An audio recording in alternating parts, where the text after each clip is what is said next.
Folks, the podcast feud is over.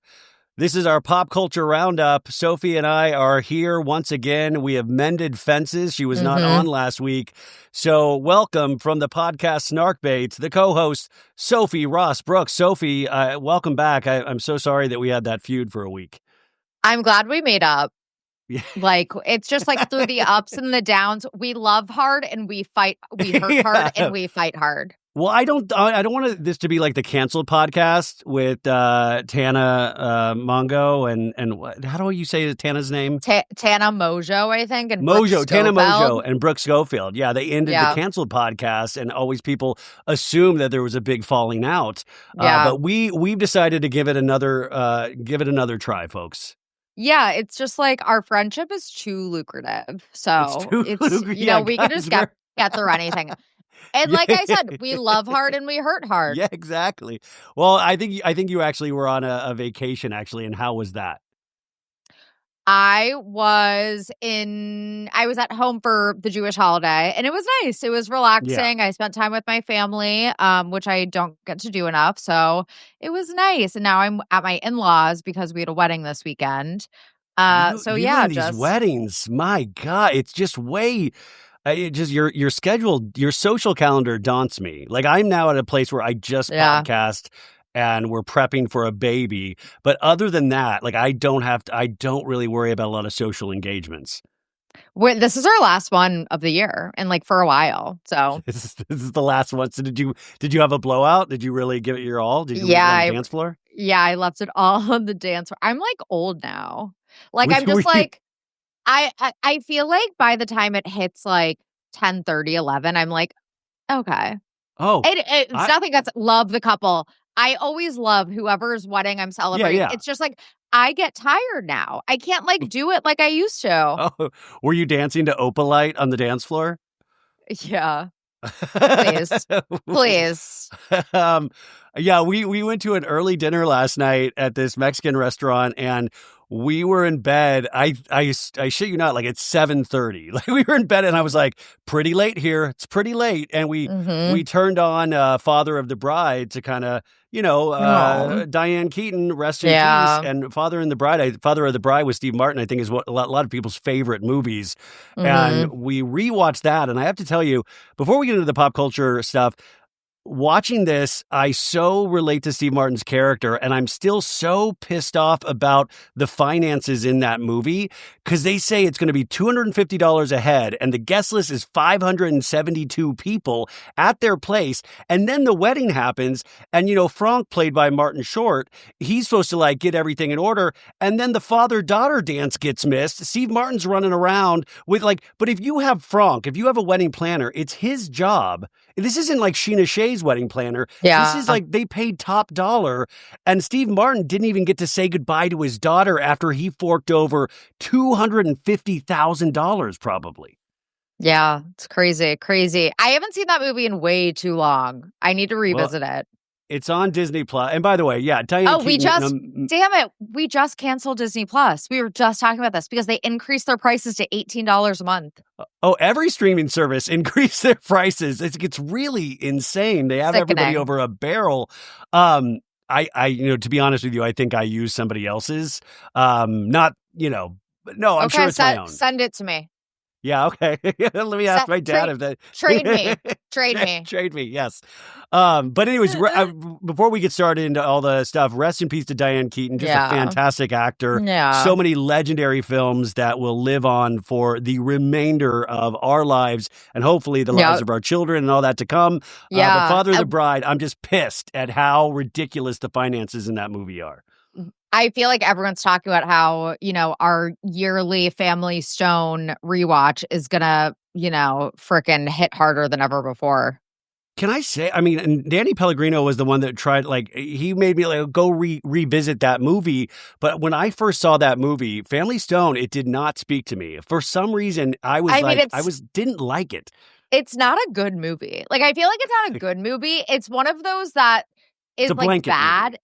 It's like so bad it's good that it ultimately like grows on you, and it's just become this kind of like cult classic for the holidays. Yeah. But it's really not a good movie. It's actually very uncomfortable to watch. But yeah, it's Diane Keaton has a very painful scene with Craig T. Nelson in that, from what I remember.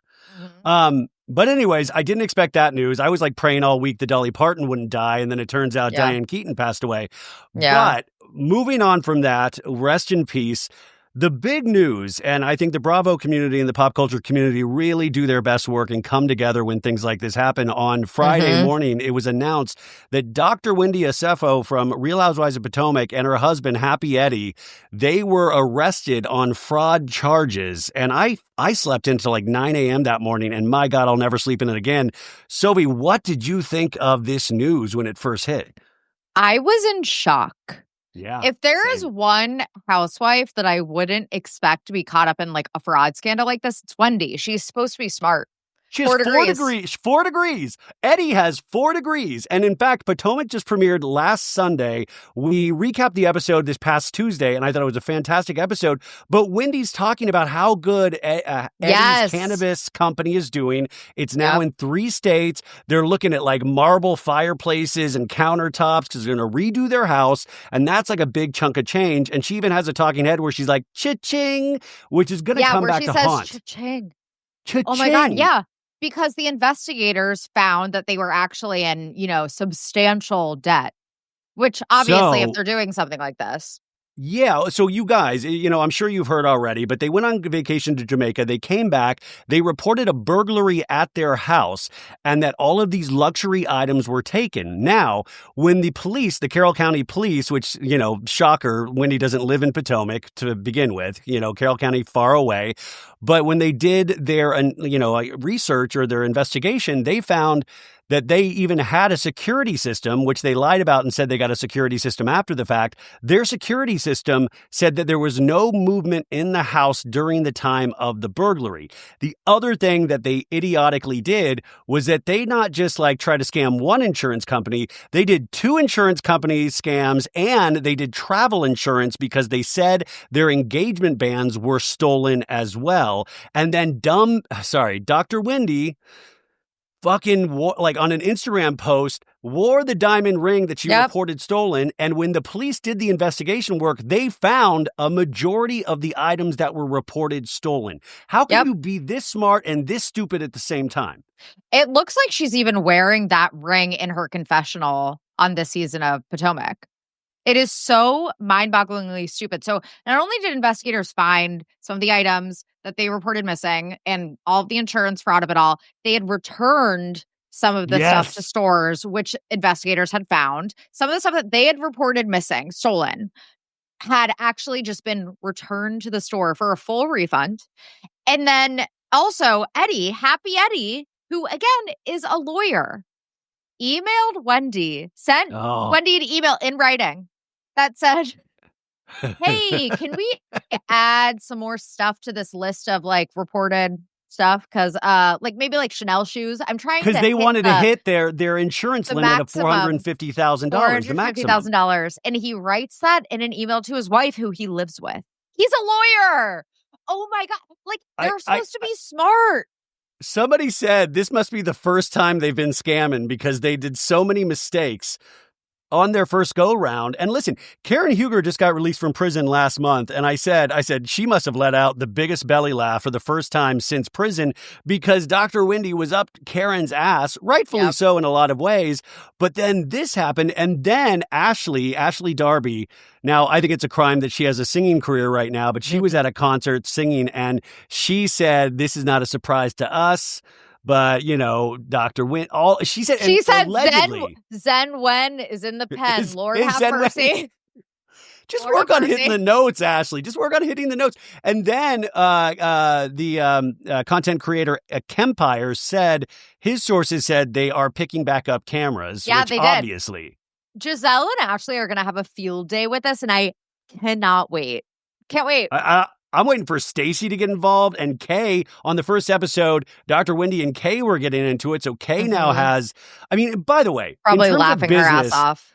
This is great business for Bravo. I know they like to shy away from this stuff, but I think it's going to get more people to tune into Potomac because now we have that extra added bonus of watching this with a fine-tooth comb going, is she spending in this scene? What is she lying about? It's like reminiscent of Sandoval in a sense. Like we found out he was cheating, then we could go back and watch and go, is Tom acting weirder than usual in these scenes?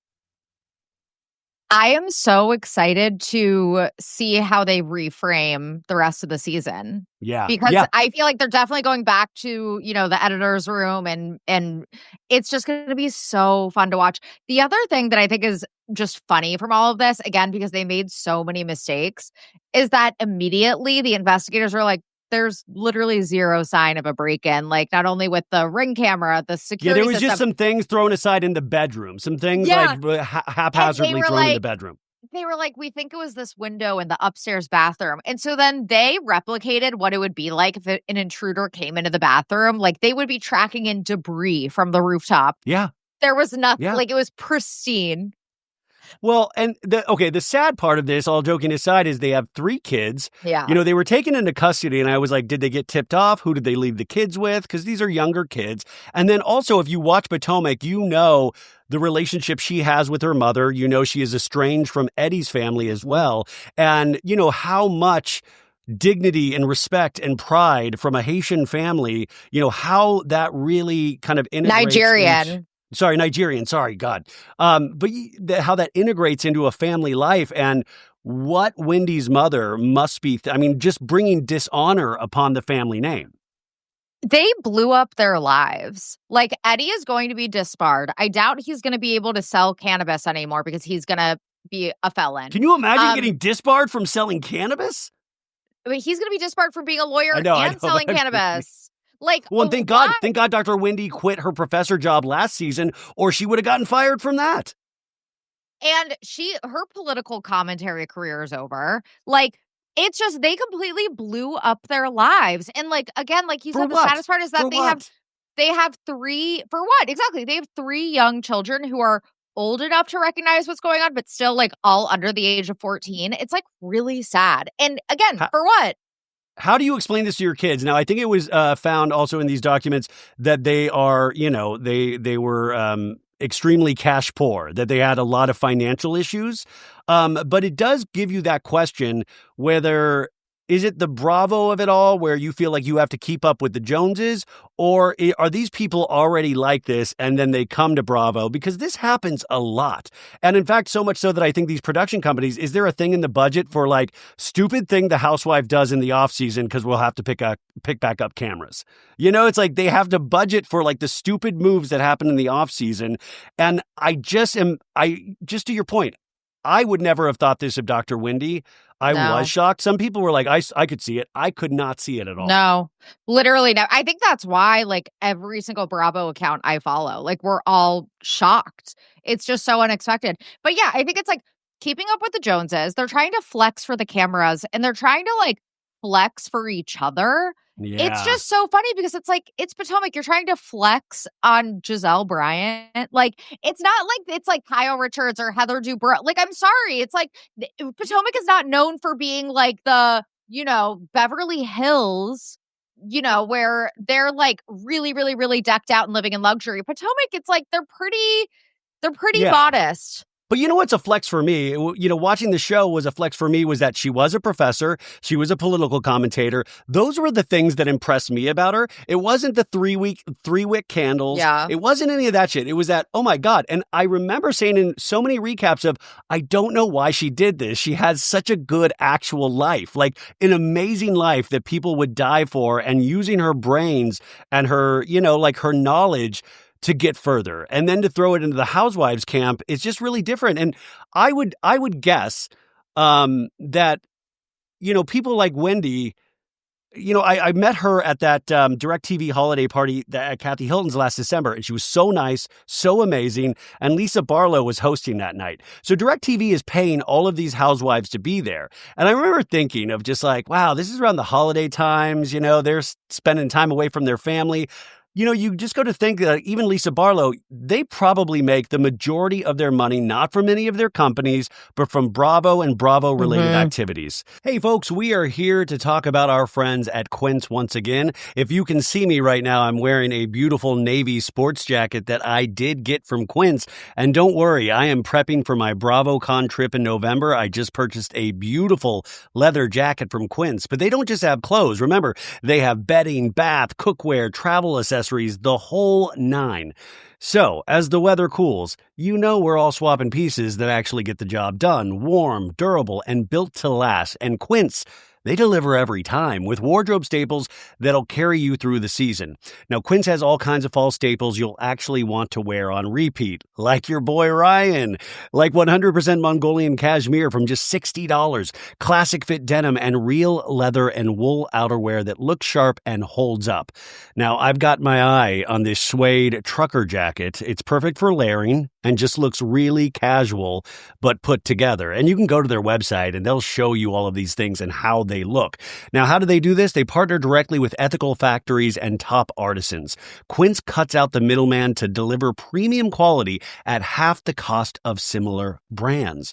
So, layer up this fall with pieces that feel as good as they look. Go to quince.com/sobad for free shipping on your order and 365-day returns. Now available in Canada too. So that is QUINCE.com/sobad. Free shipping and 365-day returns. Quince.com/sobad. Yeah. So like Lisa Barlow, that's why she's out there getting like promotional opportunities from Wendy's. She's out there searching this shit out like Scheana. And I think Dr. Wendy, it's like when you start like pivoting into cannabis and stuff, you're really off track from what your initial goal was as a couple. And I don't mean like it's bad to sell cannabis, but that's just a huge leap from what they used to do. Well, it's like they were right when they said that Wendy completely changed her persona after being on Housewives for one season. She completely changed, not just her personality, but like her physical appearance, obviously, as we know, like just everything about herself. She just immediately changed. And like you said, the thing that was compelling about her was that she was smart and she, had a really good job. Like that's what was compelling. But it's like she just wanted the fame and the money and the attention instead, which I feel like is, that's what happens with reality TV, obviously. The thing that haunts me the most about all of this are the fucking mugshot pictures. Like, did they make an agreement of like, hey, babe, smile the creepiest you can smile in these photos? I thought they were staring into my soul. I thought they had taken my soul at one point. I kept looking at it. I thought it was like The Ring. I have 7 days left to live once I saw those photos because the down, like she has her chin down and the eyes directly, and it's this eerie smile. And Eddie has the same eerie smile where I was like, they must have like said, hey, babe, whatever you do, smile weird in the photos. Why did they smile? Do you not get a redo? Like, hey, that was a little creepy. I think this is going to go out in the public. Let's do this again. That's really interesting to think about. Like, I feel like I'd be like, wait, let me see. No, I don't like that one. Well, because with the Bravo audience, you're like, they're going to slap this on a coffee mug. They're going to make a t-shirt of this. Like, oh, yeah. Like, let's make it as bland as fucking possible. And that's what I kept looking at it. And that's what I would come back to of like, why the mug shots? Why the mug shots? Like, why are you making it worse on yourself? That's what like actually scared me a little bit. Like, again, like Wendy looked like she was from the movie Smile. Happy Eddie looked like Happy Eddie. Yeah, Happy Eddie's dipping into the products too much. Yeah, exactly. And it's like, what is going on here? It's just like so not what I would ever expect from them. Like they always, like we said, the 4 degrees, they always just seemed like they had like their head on their shoulders. Yeah, everything going. They had their shit together. It's just like, what happened? And especially if you're making commentary about our political system and stuff like that, you better make sure you're on the up and up. Like, or this, I guess this day and age, nobody is. But like, if you want to hold your head up high, make sure you can hold your head up high. And especially if you're going to joke about Karen Huger or anybody else in the Bravo community. This will not be the last time this happens in the Bravo sphere. Now, the statement by their people said that they are back, they bailed out, and they're in good spirits. And I was like, yeah, I knew that from the photos. They seemed like in great spirits. So we'll find out. But these things, there's a lot of charges here. And do you think that they will face jail? I mean, do you think they will serve any sort of jail time? I mean, they're being charged with how many felonies? Like a lot. There's a lot. I think we're in the teens. A lot of felonies. I would be surprised if they didn't. Yeah, it's just so brazen. Here, wait, I had notes from earlier because we talked about this in Dark Energy Tuesday. Let me look at my notesies. They were indicted for 7 counts of insurance fraud, 8 counts of conspiracy to commit insurance fraud, and 1 count of making a false statement to a police officer. Yes, because they lied about. Yeah. It's not good. It's not good. Then in where they're located, that state in particular has higher sentencing restrictions than other states for fraud in the way that they did it. So really, I'm very curious what their legal argument is going to be. And like Potomac. Oh, and the other thing, you guys, was that this week was the premiere of Wife Swap Housewives Edition. It's a 4-episode series where they focus on one housewife per episode. It's not integrated. But the first episode is with Dr. Wendy. And I'm interviewing somebody from that series this week, and then I went to rush because they gave me the screener, but I was like, oh, I'll wait for the weekend. I don't want to watch it. By the time I got to it Friday night, they had yanked it from the service. They yanked it. Are you so mad at yourself? Oh, I was like, this is why you don't leave things. Like, you just got to do it but I was like so busy this week. And then, so the first episode is Dr. Wendy. So they postponed the premiere for a week. And then there's still rumblings that they just might not release her episode at all. And I'm like, why? Bravo, why? From the people that have seen it, said it's your normal wife swap show. It's very cute. It's very funny. It's exactly what you saw on ABC when they did it. Why? You have automatic eyeballs, but like when you scroll over and what's that? I was just gonna say, I feel like it might be a legal thing. Well, unless the money is a storyline in some way, like unless that keeps getting brought up, but. When you have a network like Bravo and NBC Universal yanking a show and postponing, you're affecting their bottom line. Like this does affect because they pre-sell advertising on these shows. So, Bravo is kind of used to the bit at this point, I would imagine, but it'll be interesting to see if she shows up at BravoCon, how she proceeds further, and what leaks we'll get from picking back up cameras on Potomac. But I think everybody needs to tune into Potomac now. Oh, for sure. For sure. Yeah. I would be shocked if she showed up to BravoCon. Like, she has way bigger fish to fry than like dealing with the Bravoverse right now. Like her livelihood is on the line. Her family is on the line. She needs money. They pay you to be there. Shame doesn't really, I remember seeing Sandoval there. Like, things happen. I would not be shocked if she is there. I wouldn't be shocked if she wasn't there. So we'll see. But this is a developing story. More to come. I want to dive into, because I posted this yesterday. Demois posted this. Your boy Timothée Chalamet, why is he wearing micro purses? Now, we're in the phase of Timothée Chalamet's career where he's wearing all leather outfits nonstop with the Tims. And little micro purses that are very fancy micro purses. And it reminds me of back in the day when I was a little kid growing up and Eddie Murphy was like a huge star off on SNL. And then he was starting to do like comedies like Delirious stand-up specials. And he was in all red leather. And I was like, oh, Eddie Murphy's in all leather. Timmy's in the Delirious phase of his career. What do you blame Kylie for this? Do you blame the culture for this? Because he's a fantastic actor. He's just shopping in Kylie's closet. He got that little mini Kelly. No, orange Mini Kelly. He got it. He got it from Corey Gamble, which you guys just did an episode on. Yeah, he got the micro purse. Corey was like, "Timmy, let me help you out with my micro purse." Chris gave me this. Oh my god, yeah. I feel like Timmy has always been like a fashion risk taker. Like he's always been like that. Definitely. He's always worn kind of like crazy stuff. So I feel like that's just part of his. Like he has style. He likes to take a risk. I appreciate that about him. Yeah, but sometimes I just like, what about jeans and a flannel? Like, what you'd look great in jeans and a flannel. You can't. Can you imagine Timmy in jeans and a flannel? No. Yes, that's not what he actually wears. He's French, Ryan. He's French. Okay. Well, the good news is there was a sneak preview of his new movie Marty Supreme that comes out this holiday season at the New York Film Festival, and it got insane buzz. It looks like Timmy has done it again. He plays a ping pong champion, but there's like all this other stuff at play, and people are saying this is going to be nominated for all the Oscars. Just like my favorite one battle after another, but Timmy has done it again. Now, Kylie Jenner, he is now hanging out with Kylie again. It had been months since we had seen them together, and we saw them together in New York. And then it's very interesting because the Kardashians is coming back to Hulu, but now we're hearing rumblings from all the Kardashians again. And then we got news from Kylie Jenner today because she is getting back to her King Kylie look, and she is announcing like new lip kits, and she is singing on a single. Did you hear this? Yeah, I did hear this on a Terror Jr. track. Yeah, but it's her voice on the remix, right? Yeah. So, yeah. Oh my God. By the way, I'm looking at Sophie's. You can see how nonplussed and not happy Sophie is right now. Like, well, it's just funny. Like, I feel like the King Kylie thing, it's giving like girl who peaked in high school. Like, she's tried to revive it so many times. She didn't go to high school, really.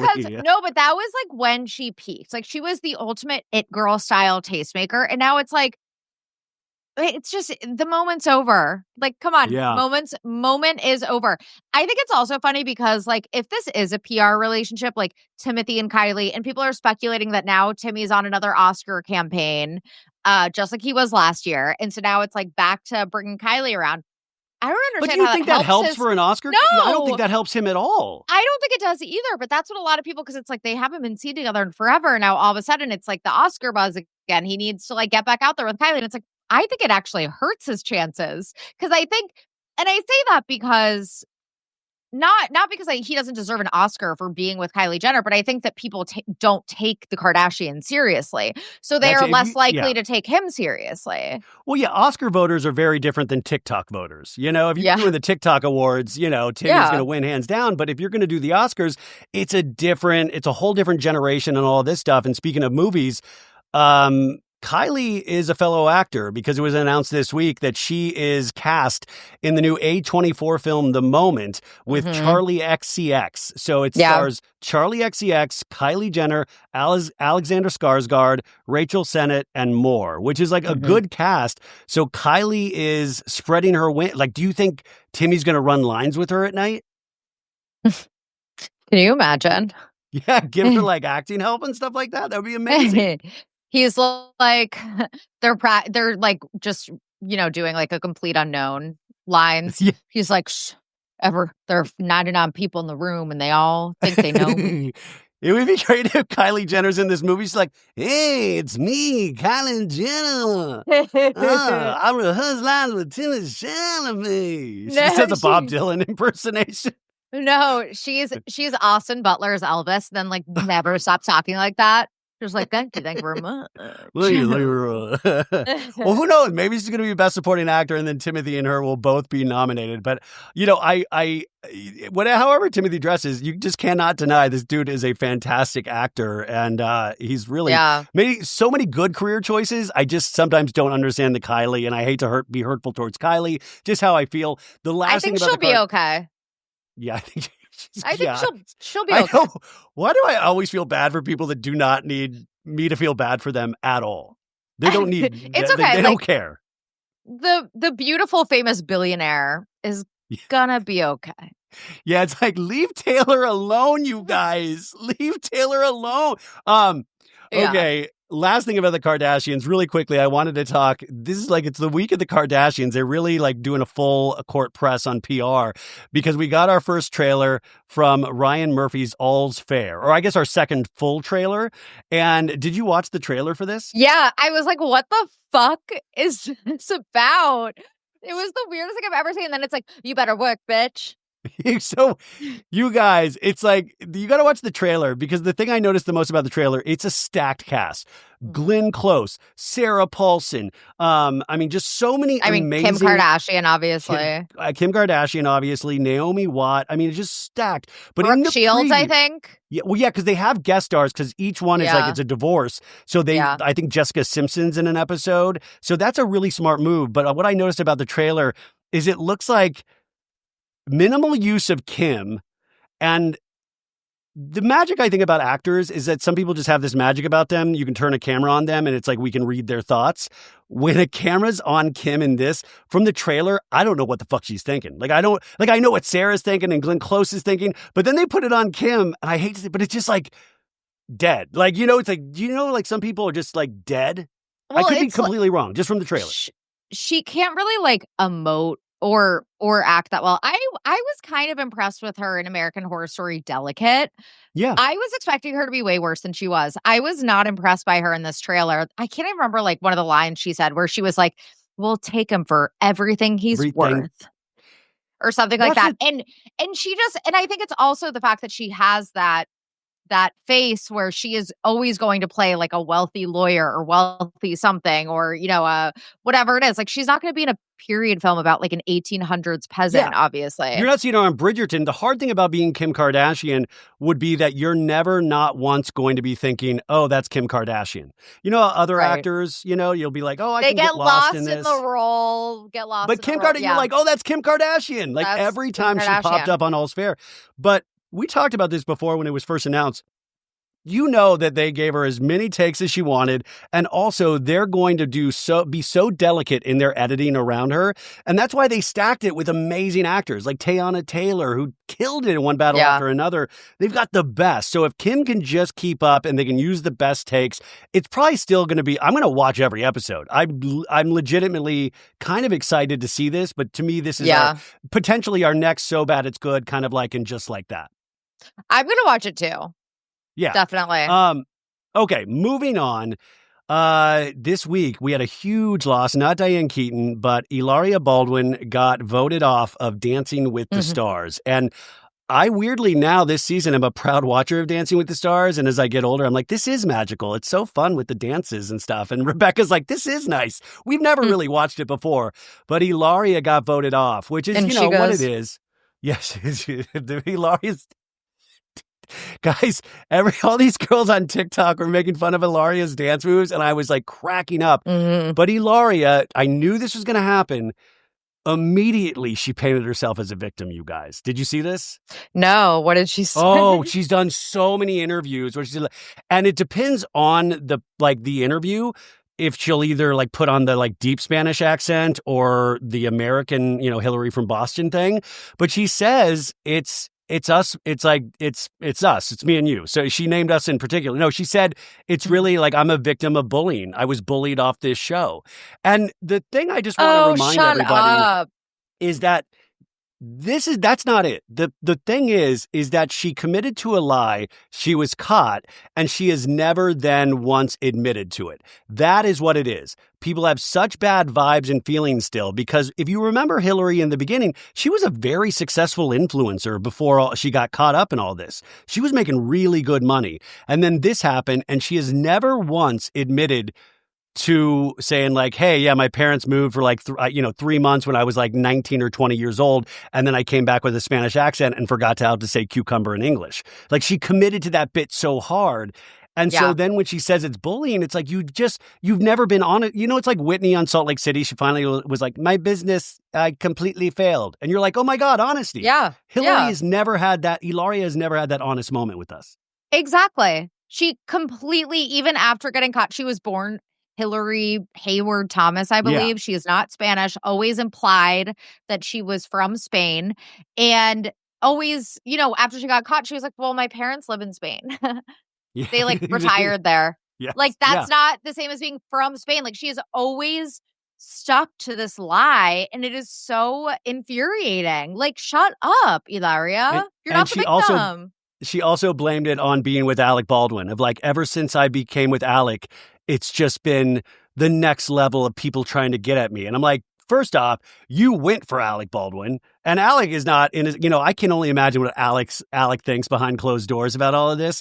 But like, she's a fantastic dancer. I will totally give her that. But she didn't win the audience vote. That wasn't bullying. It wasn't like, there wasn't some big group of like, hey, don't vote for Hillary and vote for Andy Richter instead. Andy Richter's a horrible dancer, but people love him because it seems like a genuine person on screen. Like he beat Hillary, like, and she's a fantastic dancer, but she has been on like, and every day she's crying on some sort of social media, like video or something. And I knew this was going to happen. And she was like, I had closed my dancing career years ago and I opened it back up for this, even though it's like they wanted me to be on this. Fans wrote in asking for me to be on this. And now I have to close this once again. And it's like, what do you want? Like, go fucking take dance lessons. I don't care. Oh my God. She's exhausting. Exhausting. Yeah. Exhausting. We got further news. I did a story last week is that Brittany Cartwright, Schwartz from the Valley, posted a very brave Instagram post last week where a lot of people were like, oh my God, did you get your breasts removed? I was like, that was amazing. She came out on her podcast this week. And Sophie, this is what she had done. Brittany got an abdominal reconstruction, lipo, tummy tuck, and breast implants taken out, smaller ones put in, and a lift. So that's a lot of stuff. Yeah, it sounds like she kind of got like the full mommy makeover is what they call it. So, and she also said she was single. It seems like she's done having kids. Well, I mean, she's single. So yeah, I think that she maybe she's just done.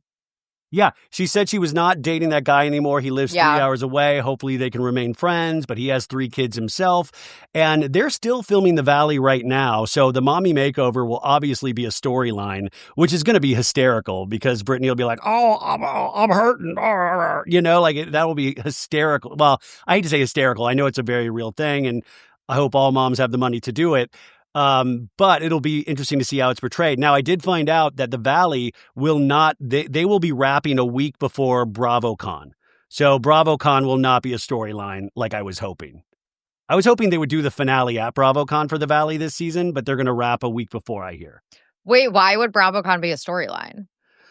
I was just always secretly hoping that there would be one franchise filming and whatever insanity happened. Like if Southern Charm had been filming when Shep was like on mushrooms the entire weekend, that would make for a fantastic episode, right? Yeah, but it's like when they talk about reunions, they're like, so in New York, but like with BravoCon, they can't say BravoCon. So they're like, when we were in Vegas. Yeah, exactly. Why do you think they do that? They want to suspend like the disbelief? Yeah, it's like they don't want to break the fourth wall.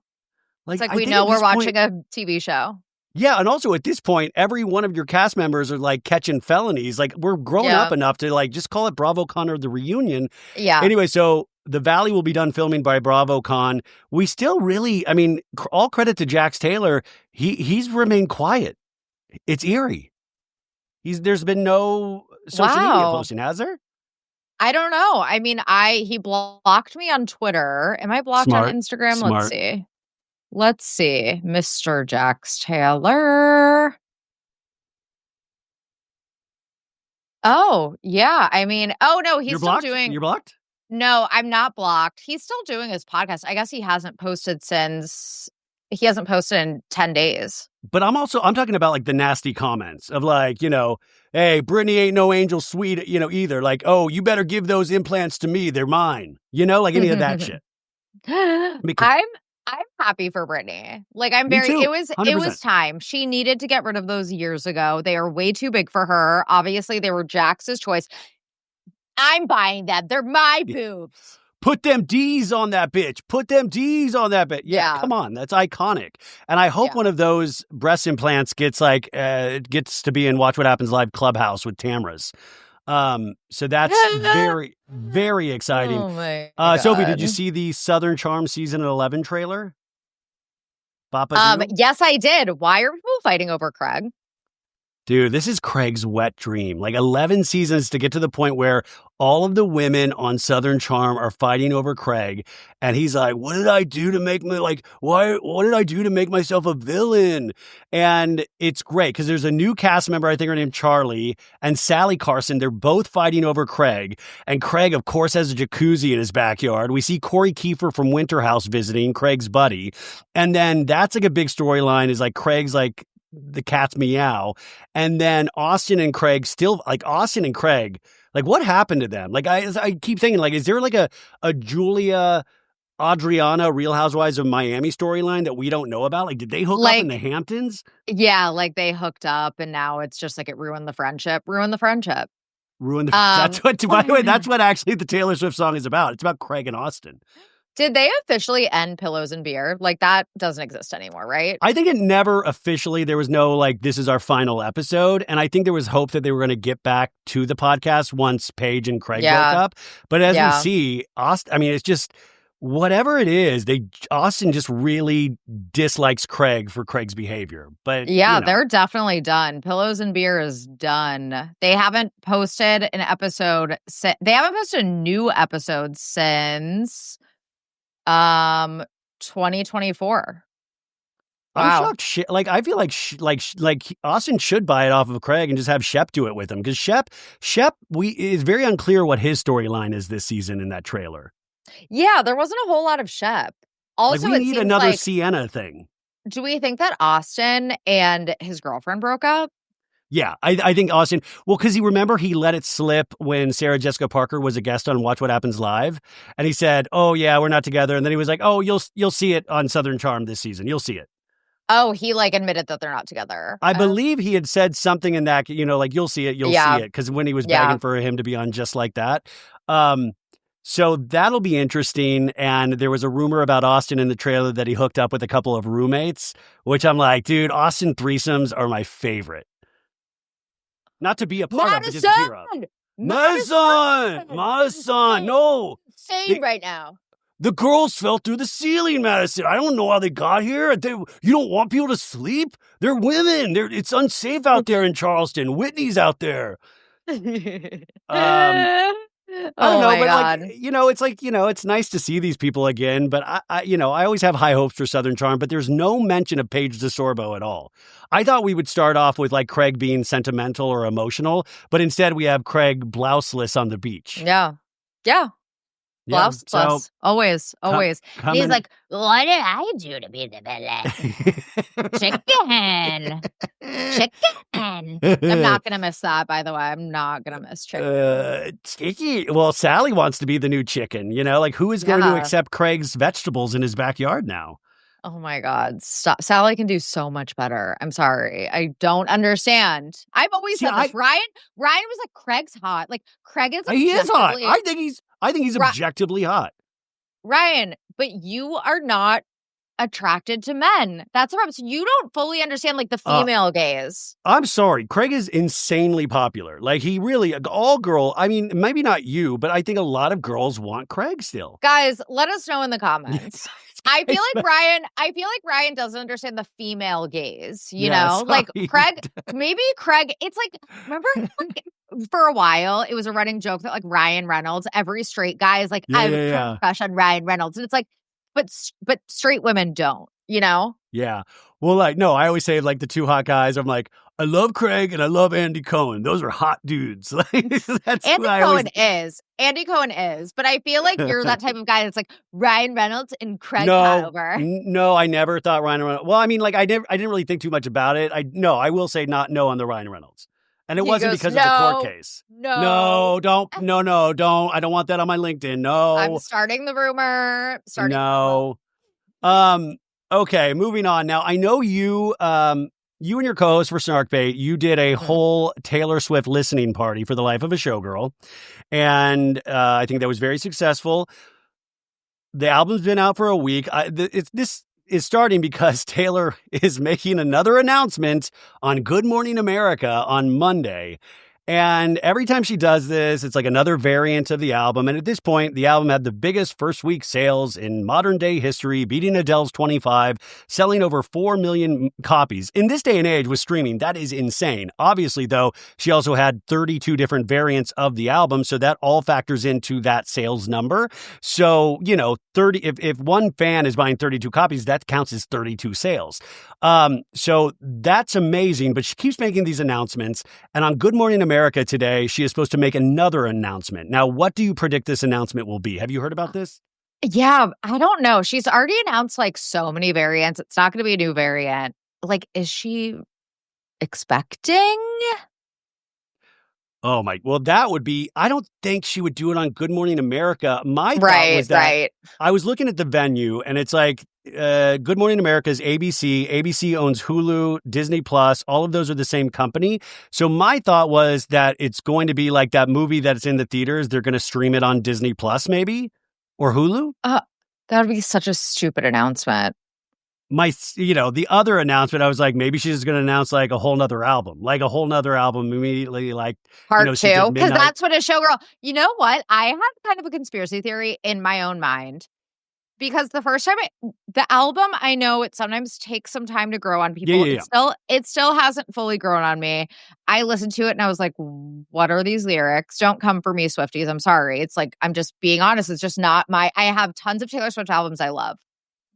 I'm like, what if, like, she's like, just kidding, guys. Like, this whole album was a prank. Well, because she keeps saying satirical. Real album. She keeps saying satire. So there is that, like, conspiracy that there is a second album. It would be the ultimate, like, showman, like, it would just be such a Sophie. Thing. I agree, but at this time, like, we're getting near the holidays. There's only so much my heart can take. Like, I don't have the, it was hard enough to, not hard. I mean, it's easy to listen to Life of a Showgirl, which, by the way, I want to go on record of, like, I think, like, even like a weekend, I'm like, and I love Wood. I love the fucking song Wood. I loved it the first time when it was that Jackson 5 song, but I love it. I'm like, woo! I don't care if it's about having sex with Ted. I think it's a fun song. Like, it's like me finding Craig attractive. I don't care, but it does listen like a bunch of TikTok songs where you're like, Opa, like the one that's like, did you girl boss too close to the sun? Did they catch you having far too much fun? And then I love all the people on TikTok making fun of it. It's like, good thing I like my friends. And they're all wearing like fedoras and like the Debbie Ryan meme where she's like, it's like she thought she ate that. But I'm telling you, like, I will say I'm humming some of the songs now every day. So they're like, catchy. It does they're work. Catchy. Yeah, it does work your way in because we hear it so much.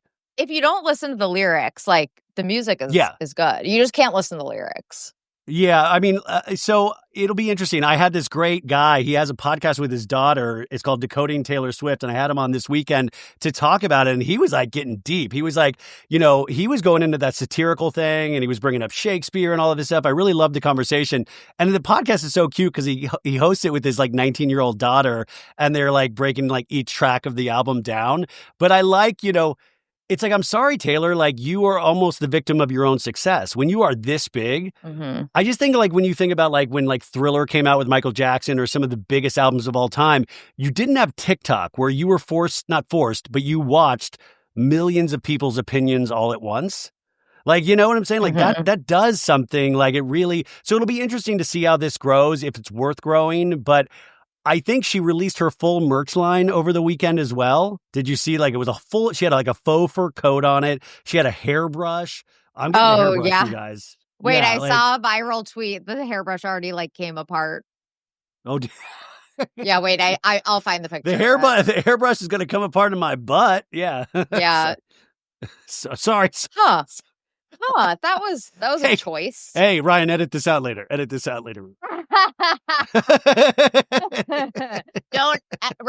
edit it out later. Right. But like, how much money? Oh wait, here it is. Wait, the Life of a Showgirl hairbrush. Oh my God, that's amazing. And there's like one strip of glue. I know it's hard to see, but there's one strip of glue. This just went on sale. How did somebody already get it in the mail? Like they're on it. Jeez. Yeah. So anyways, Taylor Swift, she has another big announcement today. Can we just consolidate the announcements? I just want the announcements consolidated. I can't do this every week. So that's big Taylor Swift news for you guys. What else do we have here? Real Housewives of Miami. I know you don't watch, but Miami is just fantastic. To everybody out there listening or watching, Real Housewives of Miami it came out on the first reunion that Julia said Adriana slept with her in the Hamptons. And then we had the full 30-minute conversation, which I could have watched 2 hours of, where it came out and Adriana hit back with, "You weren't only cheating on me, you were also with a Haitian mortician, so much so that you had to buy him a coffee maker, a fancy coffee maker." Like, the details in the arguments were so fun that I don't think... I mean, you got to watch. You don't have to watch the show. Just watch the reunions, Sophie. It's so good. Okay, maybe I will. Just watch. I mean, and the first 30 minutes of this, when Adriana and Julia are going back and forth, what it seems like, though, you guys, is that Julia kind of admits to multiple affairs on Martina, her wife, and says they don't have an open relationship. There is a rumor that Martina is shopping around for divorce attorneys, but I think that's just a rumor. I think at the end of the day, they have to have some sort of open relationship, because how do you have this many affairs with men and women, including one of your castmates on Miami? And you can go back and watch the 3-episode from a couple seasons ago when they went in the Hamptons that they actually hooked up at. Go back and rewatch those, because you can tell immediately how high they are on each other. It's just really good reunion television. And then they had to shift gears and get back to normal stuff. And I was like, you have a gift. Nobody expected this gift. Just stay talking about these affairs. That's all I want. Mm-hmm. Doesn't she say something like, "You miss this pussy"? Yeah, because you miss this pussy. That's what you miss. This pussy. And I'm like, oh my God. And everybody, even Andy, you can tell, Andy is sometimes just kind of not phoning it in, but he's done so many of these reunions. He's reading off the prompter. And then some real moment that they don't plan on happens. Then all of a sudden Andy's like, "I'm in it now, baby. I'm locked in." Andy was excited. Mm-hmm. I was excited. This is what I want out of my reunions. I didn't ask you this before, but are you watching this season of Love is Blind? Yes. Oh my God, everyone's insane. Can we talk about it? I mean, of course. Okay. Yeah. What the fuck? This was filmed 2 years ago, I want to remind people, in Denver. And it really, I think we see now we've gotten to the point where they're getting the dregs of society. We're not getting the primo candidates. And so, it does the normal Love is Blind stuff.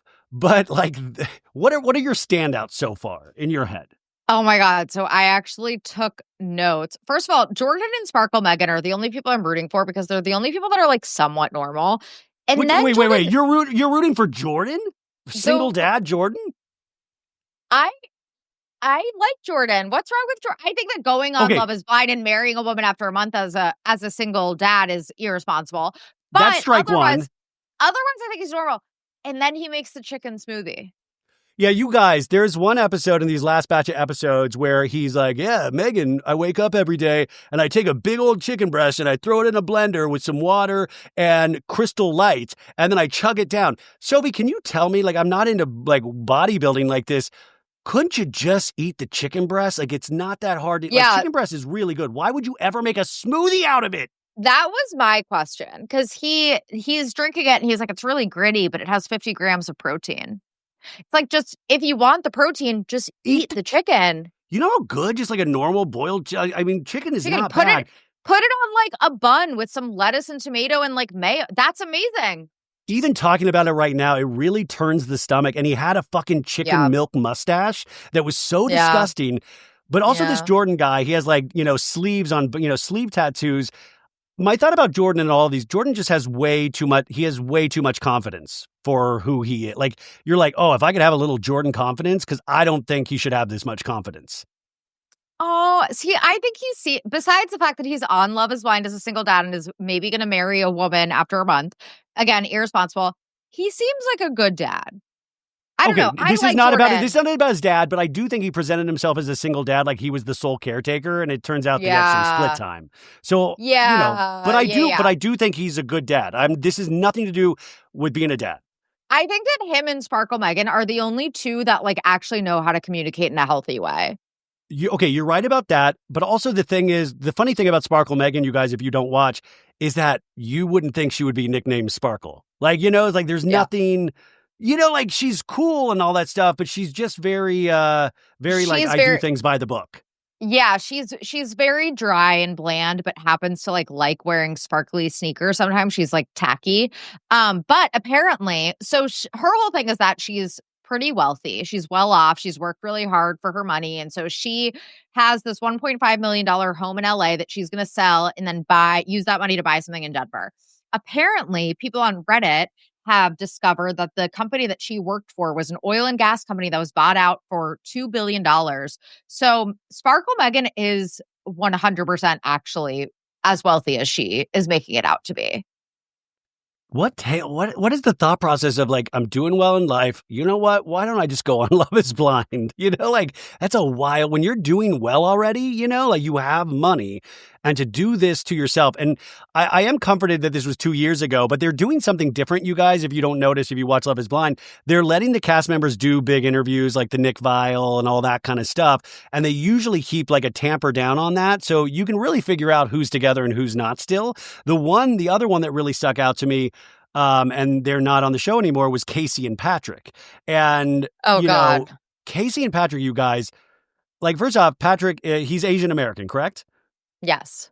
Yeah. And so Casey, you know, they were getting horny in the pods, and I'm like, I'm just going to ride you and all this stuff.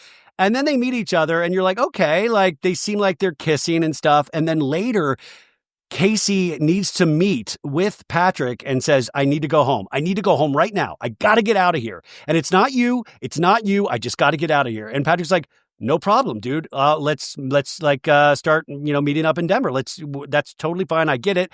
And she's like, no, you don't understand. He's like, no, I get it. And she's like, she keeps throwing herself on him and like, you know, like making him pick her up and like kissing him and all of this passionate. But then if you'll watch it, she'll keep going, no, you don't understand. And then it'll like, but I love you.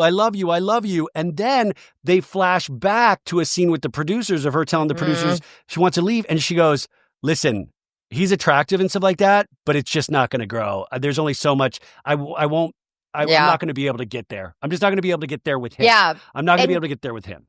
Yeah, and she said that she didn't think that conversation was going to air. She didn't want to look bad, obviously. But it was so gross watching that scene of her all over him. I believe that she really just needed it like to decompress, and then they flash back to that scene. How dare her? And she can paint it any way she wants in the press right now, because he was like interested in this other girl that had to leave, and she was like, oh, that was his first choice. Girl, you don't get it, and you're trying to throw blame. Yeah. It is disgusting. I thought it was so gross. I hated it so much. So enjoy your 15 minutes of fame, but I hated it. And like, I was listening to clips of that Nick Viall interview, and she'd be like, no, this is where they have it wrong. And then she wouldn't answer the damn questions. She'd like pivot into something else. It's just so gross, you guys. It's so gross. But none of these people, besides maybe Sparkle, Meghan, and Jordan, should be together, right? Yeah, they're the only ones that I'm like somewhat rooting for. Maybe Allie and Anton. Maybe. If Anton can stop drink, like when she was like, is the tequila still there? And he's like, oh, I must have drank that too. Like he drinks, like he was drinking all their booze. He maybe has a drinking problem. I think that Madison and Joe, it's so funny. Christy and I were talking about this on Dark Energy Tuesday that we recorded today. How like when a person has the reveal and it's obvious that they're not attracted to them, they all have it's like, how are you? And they're like, oh my God. I'm just having trouble connecting the voice. Yeah, I just didn't. The voice face. just is so off. Wow, this is crazy. And Love is Blind with Madison, you almost got there. Madison has a degenerative eye condition, which I was like, one day they're just fully going to cast a blind person on Love is Blind. So we got close. But yeah, Madison and Joe obviously shouldn't be together, and they are not together. And then Nick and Annie. Nick, I believe, and I don't like to say Nick, I don't know if I think Nick, I think Nick is very conservative, and I think he's... And Annie. Nick, I think there's going to be a road of discovery ahead for Nick, hopefully one day. Annie also, the fact that she's a salon owner / hairstylist and her hair looks like that. I don't understand that at all. How does your hair get like, I mean, like it looks like she has two wigs on. And her lash extensions, like just, she looks a freaking mess. And she's a salon owner. It makes no sense to me at all. But you know what? I will say I kind of got into Love is Blind. It's not a great season. They're all kind of horrible. But I think knowing how horrible they are for each other is kind of keeping me watching. So I don't know, I guys. just always have fun watching Love is Blind. You know what I just thought of? That Annie, I'm like, Annie, you're a salon owner. Eddie, you're a lawyer. What are they doing? They should both know better. They should both know better. You know what I was thinking? We talked about Jax earlier. Jax should go on Love is Blind. Like, what if we ramped it up a little bit? The last person that should go on Love is Blind. I know, but if we're just doing like really bad people, he would be so entertaining on Love is Blind. Wait, we should do like a celebrity version. Actually, yeah, like a celebrity version of Love is Blind would be funny. A celebrity version, and we'll just call reality stars celebrities, but just do like they do it with all these other shows. Why not this? Okay, a couple more things, you guys. This weekend was the first annual, I don't know if it's annual, the Unwell event by Alex Cooper, which really was a who's who of influencers and reality stars. But from what I was not texting, I was on TikTok and I was asking, I guess it was only like 60% full from what this one lady told me. And, it looked like it was, big names. Meredith Marks was DJing, Kathy Hilton, Bethany Frankel, all the Unwell people. They said Alex Cooper wasn't, they wanted to see more of Alex Cooper and she wasn't there. Paris Hilton did like a daytime DJ thing. But I heard it just wasn't sold out. That was the big thing I heard. Did you hear anything about this? That's tea. No, I didn't hear that. Christy and I talked about this also, and we were like, I think the target audience just isn't us. Because it's what is happening here? It's literally just the Alex Cooper show. Like what, I just don't understand, I think it's college students, I think it's Gen Z, but it never feels like she's trying to uplift her podcast network stars. It seems like she's always trying to uplift herself. It's just so confusing to me. I think it'll be interesting to see her career in years to come because she just made this advertising deal with I forgot what phone company, Google. Not Apple. She's gonna Google, I think. Yeah, the Pixel camera. But part of the deal was I get to come up with my own advertising. She's starting her own ad company, and I'm like, you're doing too much. You're doing too much all at the same time because you got the beverages, the Sirius channel, you got all this stuff, and you got to make sure. My thing is, and I hate to be a hater, is two things. When I see the Unwell things, Paris Hilton was DJing, and it was just all these people with lights trying to get TikTok clips.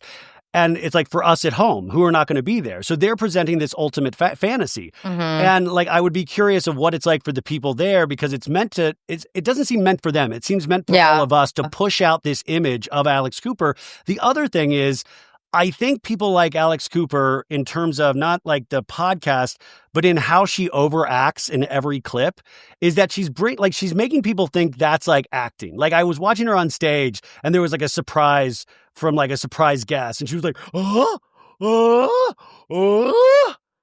and I feel like people are normalizing this kind of elevated TikTok acting when it's that's not it at all. And I feel eventually people come to their senses. And that's not to, I'm really not trying to shit on her at all. It's just something I noticed with TikTokers. And so I do wonder where she goes from here. She's obviously at the top or close to for what she does. But if you went to Unwell, please let me know how you felt about it. Bad news, Sophie, Yellow Jackets is ending with season 4. They just made the announcement. I saw that. I still haven't watched season 3, which is unfortunate because I loved season 1. Season 2, I was I'm starting to not care. Season 3, I just still haven't watched, so I'm not surprised. Yellow Jackets will go down potentially as the one show that I had the most hope for after season 1 of being just a groundbreaking show. And then once I watched season 2, I was like, oh, no, you're not going to be that. It's still good, but you're not going where the mythology I thought, so. But there is good news. I emailed Dexter Resurrection is picked up for another season. Thank God. So have you watched it yet? Guys. I have not watched it. Ryan, you have No, it's not. You listen, have to Dr. watch Wendy, Love is Blind. Wait, did you watch OG Dexter? Yeah, of course. That was another heartbreaking. The finale of that was the worst. Did you watch Dexter New Blood? I did. Did you watch Dexter Original Sin? No. Dexter Original Sin is not as important. But I think you can start with Dexter Resurrection, and then Dexter Original Sin is also good supplemental information to have. No, listen, you sold me on it, and it really does have an amazing cast. So I'm down. And amazing reviews. Yeah. Yeah. You really are. Yeah. You're paid by Big Dexter. It's like Big Pharma. Please, you are I paid would by love- Big Dexter. It's just like literally one of my favorite shows of all time. It's funny because Dexter and 6 Feet Under are probably like my 2 favorite shows of all time. Both starring Michael C. Hall. 6 Feet Michael C. Hall. Under. My favorite of all time. I know. It's literally my favorite show of all time. If you haven't watched 6 Feet Under, it's so like underrated when we talk about like iconic prestige HBO shows. Like it is literally the best show of all time. It is so beautiful. How I looked forward to that every week. But I will say this has no real comparison, but I am looking forward to Task every week on Max. Are you watching Task with Mark Ruffalo? Who was it? I think my really good. in-laws were just talking about this and I hadn't heard of it. Yep, me and your in-laws were probably in the same age range. Dancing with the Stars. Yeah. And Sophie, you gotta listen to Neil Diamond. My God, he's good. He is just crackling rosy. Okay, lastly, real quick, Salt Lake thoughts. Salt Lake thoughts while I have you here. Oh, we had Bronwyn and Muzzy. Hate Bronwyn's mom. Hate Muzzy. Obviously. Hate her. Feud this early, but there's always sorry, I feel like my internet just you cut out a little bit, but there's always hope because we thought that Lisa Barlow and Angie K squashed their feud and then 5 minutes later their feud is back on. I just think that Bronwyn and Lisa going toe to toe is like cinema to me. So I don't want them to make up. Yeah, the conflict resolution, which they did really early in the episode, and then by the end they had more conflict because Lisa forgot about the resolution, which I thought was amazing. And, Angie K obviously steps up in this next episode, but Brittany Bateman shocking me as she's like petting a little cactus and talking about how she wants to get dick from Jared Osman instead of listening to her daughter. And even Whitney is the voice of reason this season. I never would have thought that. She really makes sense. When Whitney is the one being the voice of reason and like talking sense into you, there's something really wrong. Whitney was like, "You're scaring me right now. You're literally admitting that you will not choose your daughter over Jared Osman." She grabbed her by the shoulders. You are scaring me. Brittany Bateman is so fucking insane, but that's why she's a perfect friend of. I mean, potential housewife material, but yeah, what else and Mary Cosby with the church. I'm still so confused with Mary Cosby and the church. And she's carrying around her Birkin. I'm so scared because I was going into like some of the legal documents about that because they had sued the people, like some of the business people at the church for $6.2 million, her and her grandpa husband. And, she tells a little bit of the story of the mom trying to take over. And it's really shocking. And I really hope they don't focus on it too much because I feel like if you start digging into that church, there is a potential Dr. Wendy situation happening. Yeah, I was going to say, who would be your next? Because I feel like Salt Lake City, like between Mary and Lisa Barlow, I don't know who the next House of Cards could be between the two of them. Probably, there's probably more on that cast, but those are the two that stick out. If we go with Dr. Wendy as being a surprise one that we didn't expect, I'll go in that same vein, Heather Dubrow. If all of a sudden you saw Heather Dubrow arrested... You're talking about Heather Dubrow. We've moved on from Salt Lake City. No, I'm saying like not you're saying who's the next person to be up on criminal charges? If Mary Cosby was it, who's the next? Oh, if Salt Lake would be I was thinking of Salt Lake City. Salt Lake would be Heather Gay. You think it would be Heather Gay? Yeah, I always liked that rumor that Jen Shaw... Well, no, see, I always liked that rumor that wasn't true, that Jen Shaw put money into the second location of Beauty Lab and Laser, like the illegal funds, and that's why Heather Gay had Jen Shaw's back. Which is not true, you guys, which is not true at all. I had never heard that, but I can buy into it. Yeah. But Heather Dubrow on a mugshot? I would be shocked. Shocked. Yeah. Oh my God, no way. No way. Yeah. Oh my God, that'd be crazy. Just so you guys know, they filmed the OC reunion on Friday. Allegedly from Bravo and Cocktails, it said Slade, Smiley, and Ryan chose not to film, but Matt Janella, Katie's husband, did. So make that what you want. Who knows? That's just a rumor from Bravo and Cocktails, but at least this season is coming to an end. It cannot end soon enough for me. Sophie, what's coming up on Snarkbait this week? We got Dark Energy Tuesday. Who are we focusing on? Wait, side note, really fast, that I watched the original Halloween with Kyle Richards for the first time with my parents. Little baby Kyle. It was not scary. It's so funny how in the 70s people were like, this is the scariest movie I've ever seen. Like, it wasn't scary at all. Well, first off, you have a cold black heart. Second off, you are... It was good. I enjoyed it. You've watched all these scary. films that have been inspired by Halloween, so you've already yeah. watched all these tricks before. Yeah, I mean, that's true. I love how it's supposed to take place in like Illinois, but you can see palm trees in the background. And then they never, and they're like never like, they're never like neighbors or like, you know, civilians or, you know, people like walking out and about. It's always just Jamie Lee Curtis by herself. Yeah, yeah. And by the way, like there's like 10 Halloween. So it's like the same storyline every one. And then Kyle came back for these last couple. Oh, tell your husband I read Kid Cudi's memoir. Oh, what'd you think? Cudi, I mean, he's a very intense dude. What a weird, interesting life he's had. Like just things that I did not expect. And just like how he made things happen for himself and how instrumental like MySpace was. It's called Cudi, a memoir. I am going to get that for my husband. Also, so on Snarkbait this week, we have an Alex Earl deep dive on Thursday. So Dancing with the Stars. She's killing it on Dancing with the Stars. I watch it now every week. She's doing really good. Wait, is there anything diabolical with Alex Earl? You'll have to listen. You have to listen. No spoilers. Do you think this is going to ruin her chances at Dancing with the Stars like Hilaria Baldwin's chances were ruined because of fans? No, she'll be just fine. She will be just fine. Go subscribe to Snarkbait if you haven't already, folks. And that's it. Have a great Monday. Have a great rest of your week. Tune into Snarkbait. Tune into So Bad It's Good. And we will talk to you next week. Bye. Bye.